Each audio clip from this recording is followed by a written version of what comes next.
The stars were quiet. The black sky above Earth held no signs of danger. But far beyond the moon, a large object moved. It wasn't natural. It was a ship, massive, dark, and made of metal unknown to humans. The Galactic Empire had arrived. They didn't knock. They didn't ask. They simply entered Terran space like it belonged to them. Inside the ship, Empire Commander Vorak looked at the star map. Earth was just a blue dot, small and alone. He laughed. "So this is the mighty Terran world," he said. "They've had peace for too long. Let's remind them who rules this galaxy." His crew cheered. They thought this mission would be easy. The Empire had conquered thousands of planets. Most gave up without a fight. Humans were no different, at least that's what they believed. But they had not visited Earth in many years. A lot had changed. Back on Earth, the United Nations Security Council sat in silence. The warning alarms had already gone off. One of their satellites had picked up the Empire ship. It was coming closer, slow but steady. There had been no message, no request, just silent, direct entry. This was a violation of the peace treaty. General Hawkins stood up. His face was pale but firm. "They broke the line," he said. "They think we're still weak. They're wrong." The council members nodded. 10 years ago, after the last contact with the Empire, Earth had started preparing. Quietly, secretly. They built ships. They trained soldiers. They created weapons. Far more advanced than anything the galaxy had seen. But they never showed it. Until now. Across the world, special bases went on high alert. In Antarctica, a long black structure opened its roof. A small drone rose into the air. It wasn't big. It didn't look scary. But it was fast. Very fast. In less than 2 minutes, it had left Earth's atmosphere and was speeding toward the Empire ship. On board the Empire cruiser, alarms beeped. The officers looked up in confusion. Something was approaching, small and fast. "Should we shoot it down?" one asked. Commander Vorak shook his head. "It's probably some Terran toy. Let's study it." The drone reached the ship and stopped, floating just outside. Then, without warning, it exploded. No fire, no loud bang, just a wave of energy. The ship went dark. Lights off, engines off, weapons off. Everything stopped working. Total silence. Inside, the crew panicked. "Systems offline," someone yelled. "We're blind." Commander Vorak slammed his fist on the console. "How? This isn't possible."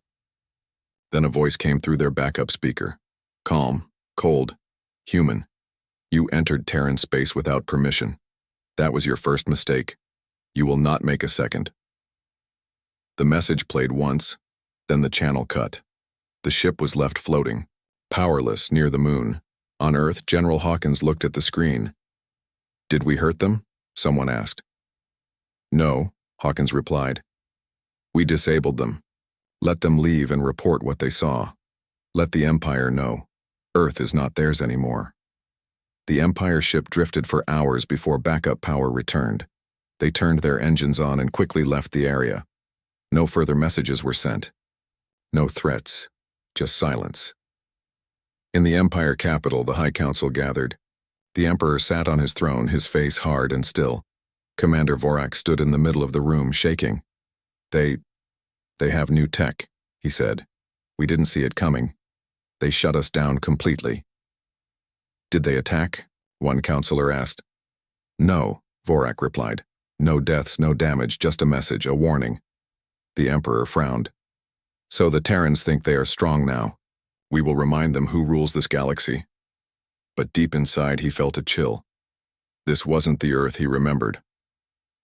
A day later, Earth sent a message across all known systems. It was short and simple. "Terran space is closed.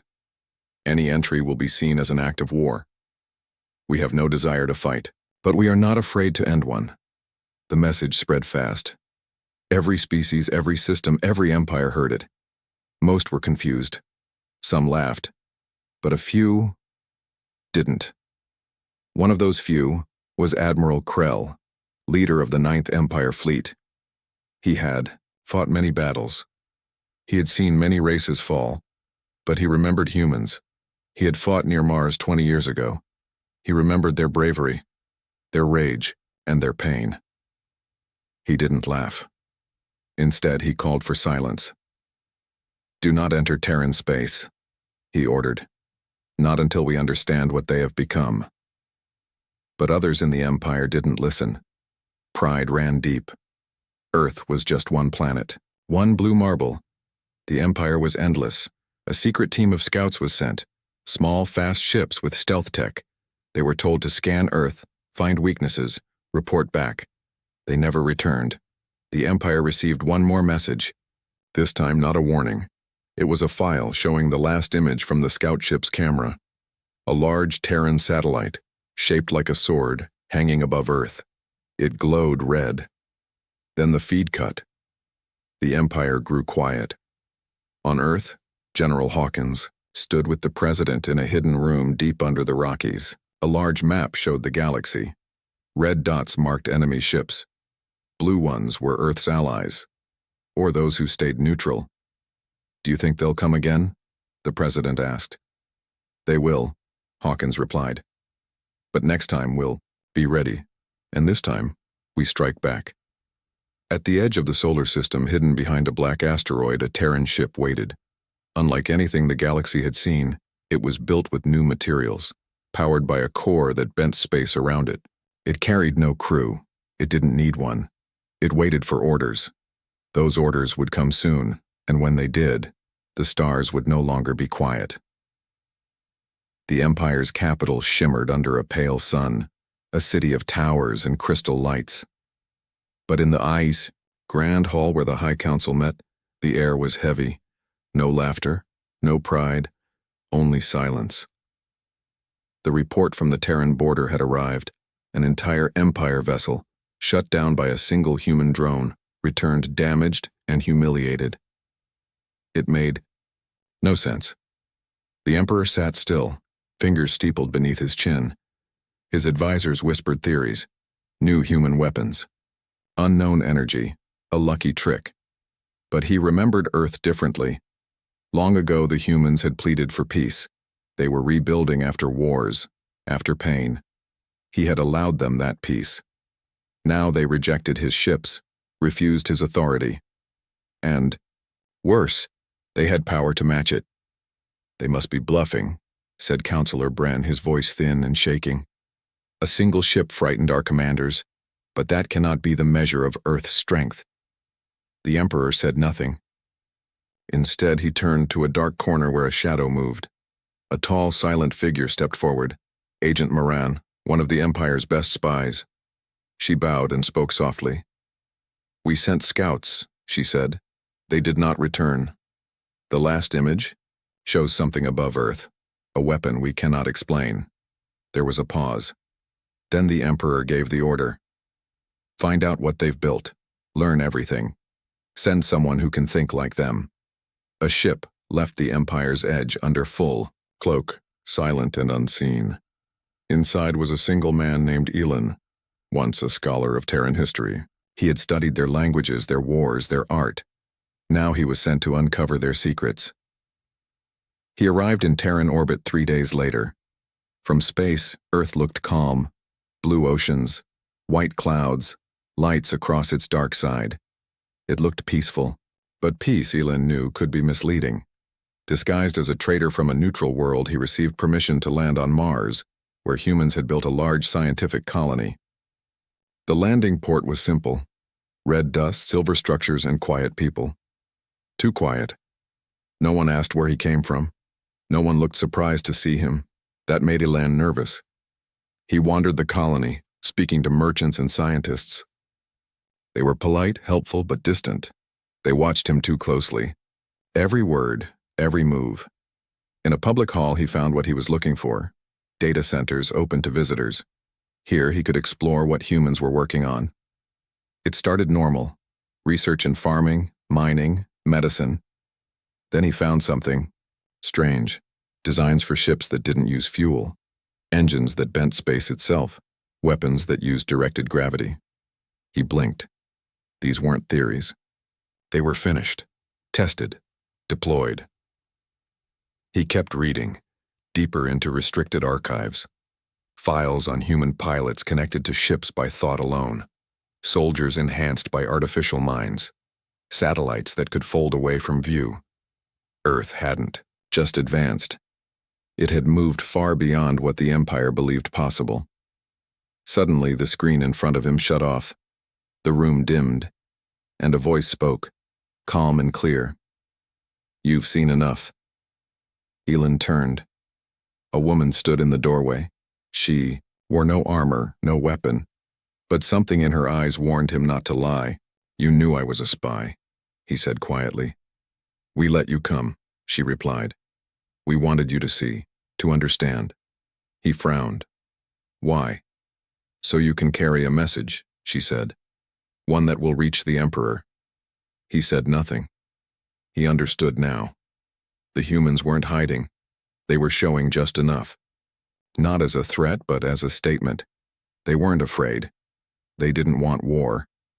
But they would not be ruled. Back aboard his ship, Elin uploaded the files and left Mars without resistance. The humans didn't chase him. He realized then, Earth controlled the space around their planet so well they didn't need to. They let him go because they already knew where he was, what he had seen, and where he would go next. The moment his ship jumped to hyperspace, a hidden code activated. Inside the Empire's system, when he transmitted his report, it carried a signal. A soft whisper that passed through data lines like wind through leaves. In the Empire's capital, lights flickered, screens blinked, and then systems failed. Just for a second, but it was enough. Engineers panicked. No one understood what caused it. The Emperor listened to Elin's report with a hard face. When it was over, he asked, "What message did they give you?" Elin looked down. "They said your time is over, that Earth will not obey." The Emperor stood, slow and tall. The room fell silent. "Then they have chosen their path," he said. "We gave them peace. They answer with defiance." But his voice lacked its usual power. He looked again at the report, and for the first time in many years, doubt touched his heart. Earth had changed, and maybe, just maybe, they had changed too much. The quiet didn't last long. After the spy returned from Mars, the Emperor met alone with his inner circle.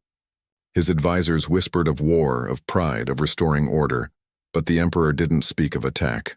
Not yet. He sat still, holding a single data crystal in his hand, the one Elin had delivered. Inside it was proof that Earth was no longer what they thought. The humans had evolved, faster, smarter, deeper than anyone expected. The file also held something else, the echo of a signal. It was soft, buried under layers of harmless data, but when played through the Empire's systems, it triggered small failures, just flashes of light, a blink in the system, but enough to remind the Empire that Earth had sent it on purpose. A test, a warning, a way to say, "We see you, even here." The Emperor stood in silence, looking out over his capital's skyline. Then he said just one word to his aide. "Prepare." Far away, in Earth's orbit, a ship moved through the darkness. It was smooth and silent, its surface shifting like water. Inside, it was controlled by a living AI, a creation of human minds and machines fused together. It didn't think like people. It didn't sleep. It only watched. It studied the stars.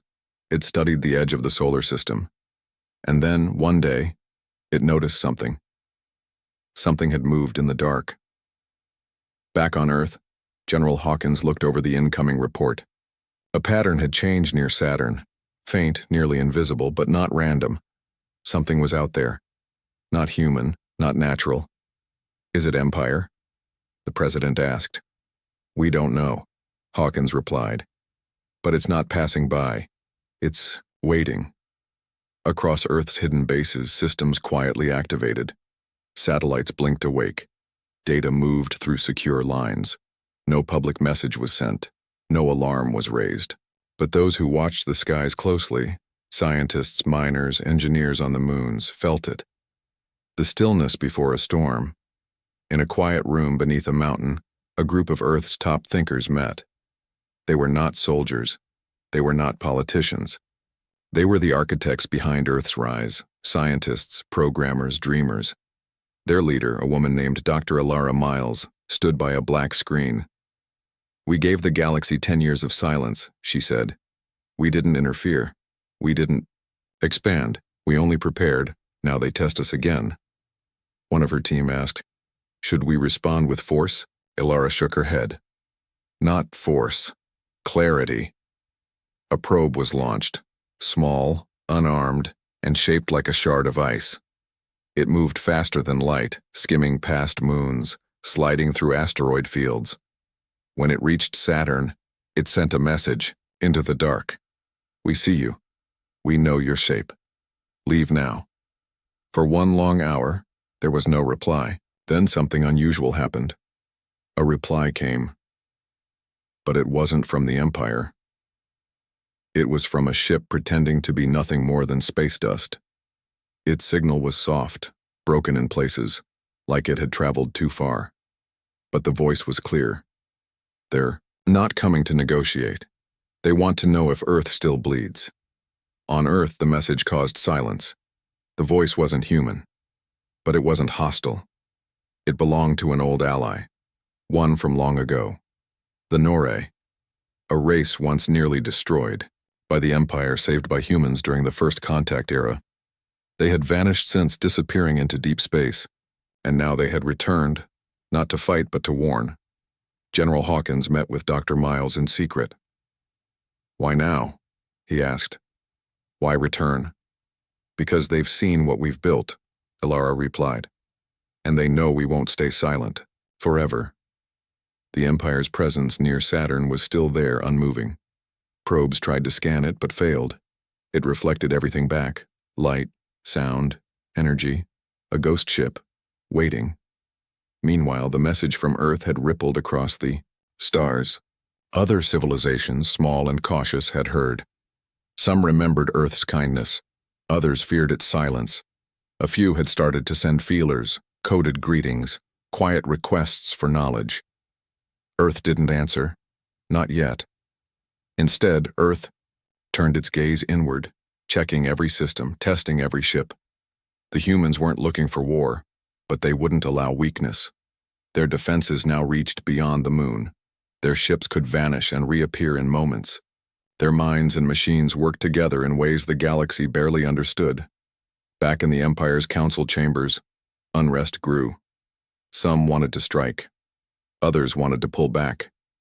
They feared Earth's shadow in places they once ruled. Whispers spoke of new alliances being formed, small powers gathering near Earth, pulled by the gravity of its strength. The Emperor listened, but said nothing. He watched the stars. He knew something few others did. The Terrans had not answered with rage. They hadn't sent fleets. That silence was their loudest message. A challenge, not in words, but in will. Back on Earth, a single signal was finally sent. Not a threat, not a command, a warning. "We are no longer who we were. Let history rest or wake it at your risk." The galaxy listened, and far out beyond Saturn, the dark shape vanished. No trace left behind. But Earth didn't relax, because peace was no longer just the absence of war. It was the balance between power and patience, and Earth had learned both. The days that followed were filled with quiet tension. Earth held its breath, watching the stars as if waiting for something to break the silence. The Empire's shadow had retreated, but the mystery remained. No one knew where their ships had gone or what they planned next. Yet the message Earth sent, the message of strength and warning, had shaken the galaxy more deeply than any battle could. In the heart of Earth's command center, General Hawkins stood before a vast holographic map. Red dots flickered at the edge of known space, the old Empire fleets and their allies. Blue dots marked human outposts and allies. But the map showed something new: shimmering trails of light, paths of ships moving without name or flag. "Ghost ships," said Alara Miles quietly as she approached. "Silent, unseen, No one knows who they belong to. Hawkins frowned. Are they enemies? Elara shook her head. Not yet. But they watch. And they wait. Across Earth's surface, people went about their lives unaware of the invisible dance in space above. Children played beneath blue skies. Markets bustled with voices from many worlds. The humans had grown, not just in numbers but in unity. After decades of hardship and learning, they had become something different, something stronger. In a secret lab beneath the Pacific, scientists worked on a project unlike any before, a machine that could weave data into reality, bending light and sound to create entire worlds inside a crystal sphere. The Project Aurora. Its purpose was not to fight, but to learn, to simulate countless futures, to understand the paths ahead. Elara stood beside the glowing sphere, watching shifting scenes, star systems rising and falling, alliances forming and breaking, great ships burning and cities shining. The future is a web, she said softly, and we hold one thread. Meanwhile, in the distant reaches of space, a lone scout ship drifted near a dying star. Inside, the pilot watched the flickering light with weary eyes. His name was Jaren, a former Empire officer who had turned away from the old ways. He had seen Earth's strength and believed in it, but not everyone agreed. Jaren's ship received a secret transmission. It was faint, coded in a language lost to many. A call from the lost colonies, worlds once ruled by the Empire but now free. Earth stands alone, the message said. But the galaxy is changing. Watch the horizon. Jaren set his course for the outer rim, determined to warn those who might listen. The galaxy was no longer divided simply by power or pride. It was shifting toward something new, a future shaped by choices, by respect, by fear and hope tangled together. Back on Earth, a festival lit up the cities. Lights danced in the sky, music filled the air, and people celebrated their unity and survival. It was a moment of peace, rare and precious. But beneath the joy, a new force stirred. Unknown to Earth's leaders, a small fleet gathered in the shadows between stars. They were not part of the Empire, nor allies of the humans. They were merchants, explorers, and soldiers from distant worlds, drawn by curiosity and fear. They called themselves the Veil, masters of secrets and silence. The Veil watched Earth's rise with cautious eyes. They did not trust its power. They feared its reach. Their leader, a woman named Lysera, stood on the bridge of their flagship. She watched the celebrations through a viewport. They shine too bright, she said. The galaxy will try to dim their light. Her advisors nodded. We could join the Empire. No, Lysera replied. They are weak. The Empire hides behind old rules and pride. We will wait. We will learn. And when the time is right, we will shape the future ourselves. On Earth, the peaceful night ended with a sudden alert. Satellites detected a ripple in space-time, a faint pulse moving toward the solar system. Not a ship, not a weapon, something else. Elara and Hawkins stared at the readings. It's a message, Elara said, but not from any known source. The message was simple. The balance shifts. Choose wisely. No signature, no demand, just a warning. Earth prepared once more, not for war, but for what might come next. The galaxy was no longer silent. It was waking, and Earth was at its center. The pulse echoed through Earth's vast network of sensors, a ripple that stirred even the deepest corners of human space. It was unlike any signal before. Subtle, almost a whisper carried on waves of energy that bent reality itself. The message had no words, only a pattern, an intricate sequence of light and sound that felt both ancient and new. In the war room beneath Earth's capital, General Hawkins stood motionless, eyes locked on the shifting pattern displayed on the central screen. Scientists gathered around trying to decode the meaning, but the pattern was too complex. It was a language beyond spoken words. a message meant to be felt as much as understood. Ilara Miles, calm and focused, stepped forward. "It's a challenge," she said quietly. "Not a threat. A puzzle." Outside, the world went on, unaware of the invisible web being woven through space. On distant colonies, humans and their allies watched the skies, their eyes trained to catch the slightest movement. Among them was Captain Tessa Crane, commander of the reconnaissance ship Odyssey. She had seen many things in her career, but this pulse unsettled even her seasoned mind. "We're not alone," she told her crew. "Something, or someone, is watching." The Odyssey moved toward the edge of the solar system, following the path of the pulse. It led them beyond familiar space, into a region cloaked in shadow where stars flickered like distant fires. There, the ship's sensors detected a massive structure drifting among the asteroids. A relic, ancient beyond belief. It was shaped like a ring, enormous and silent, covered in carvings that glowed faintly in the dark. Inside the ring, the crew found chambers filled with technology unlike anything human or Empire had ever built. Machines hummed with energy, alive in ways that defied logic. It was a message from the past, a warning for the future. Tessa studied the carvings. They spoke of a cycle, an endless rhythm of rise and fall, light and shadow, creation and destruction. The ring was a beacon, built to remind all who found it that power was never absolute, and peace was a fragile balance. Back on Earth, the discovery sent ripples through the scientific community. Ilara and her team worked day and night, trying to understand the ring's purpose. It was clear. This was not just a relic. It was a guide, left by a civilization that had faced the same choices Earth now faced. Meanwhile, in the dark spaces, between stars, the Veil grew restless. Lysara, their leader, knew the ring's discovery was more than coincidence. "This changes everything," she told her advisors.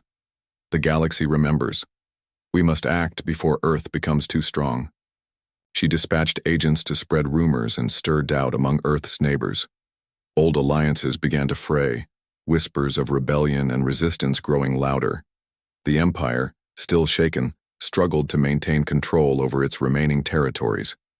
But Earth remained steady. Its leaders understood the stakes. They knew that power without wisdom was dangerous, and that strength alone would not secure the future.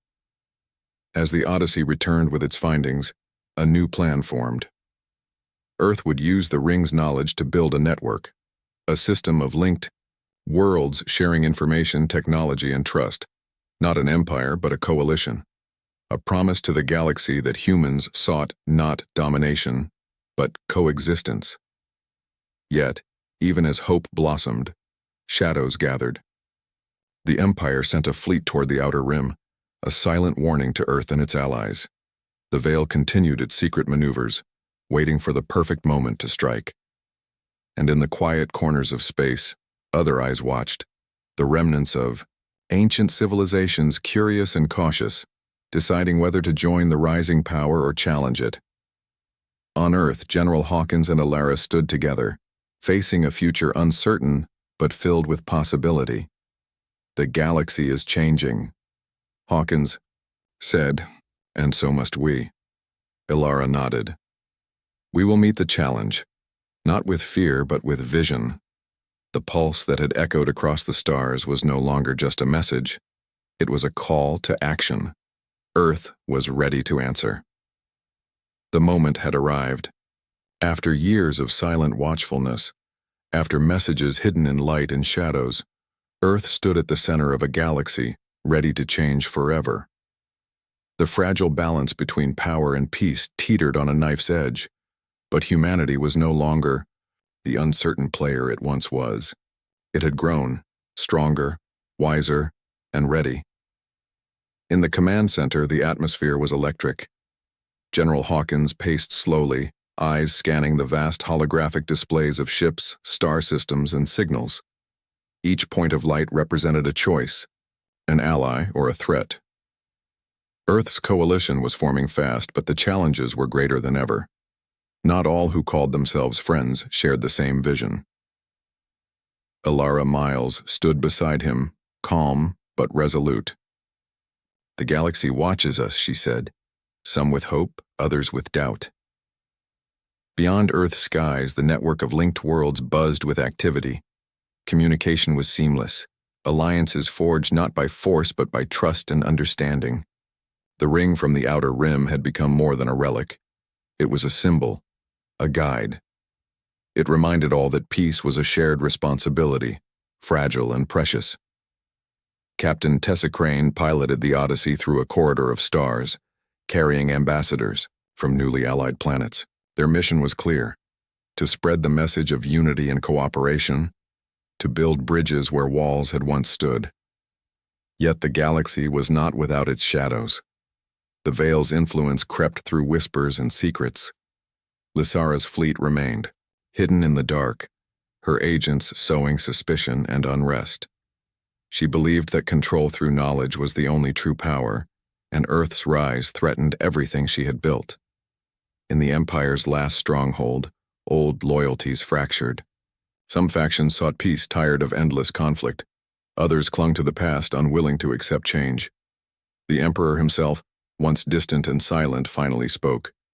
"We have watched Earth grow," he said to his council. "Now, we must decide. Do we destroy what we fear, or join what we cannot stop?" The decision was not easy. It divided families, armies, and worlds, but the future demanded more than fear. Back on Earth, Ilara activated Project Aurora's most advanced simulation. The glowing sphere shifted, showing countless futures, some dark, some bright, all shaped by the choices humanity and its allies would make. The vision was clear. Cooperation could bring peace, but only if trust was earned and guarded. Suddenly, an alert broke the calm. A new pulse rippled through space, faster, stronger, and more urgent than before. It came from the farthest reaches of known space, a call not just to Earth, but to all who sought the future. The pulse carried a message, clear and undeniable. The time has come to awaken. In response, Earth's coalition prepared to send emissaries beyond the solar system, to meet new civilizations and offer a hand of friendship. It was a bold step, one filled with hope and risk. Meanwhile, the Veil watched closely. Lysara realized that her time to act was slipping away. She gathered her forces, not for destruction, but for revelation. She planned to expose hidden truths, to shake the foundations of trust and bring the galaxy's fragile peace to a test. The Emperor's choice came as a surprise. He sent a delegation to Earth, not with weapons, but with words. "We seek a new path," he said, "one where old enemies become allies and old wounds can heal." General Hawkins met with the Emperor's envoy under a neutral flag. The conversation was cautious, but honest. Both sides knew that the past was long and complex, but the future demanded collaboration. In the quiet moments, Ilara reflected on everything that had happened. Earth had faced threats, secrets, and challenges beyond imagining, but it had also discovered strength in unity, hope in cooperation, and power in peace. The galaxy was changing, not through war or domination, but through connection. As the stars shimmered overhead, Earth's leaders looked forward, ready to embrace the unknown, to meet new friends and face new challenges together. The story was far from over, but this time, humanity was not alone.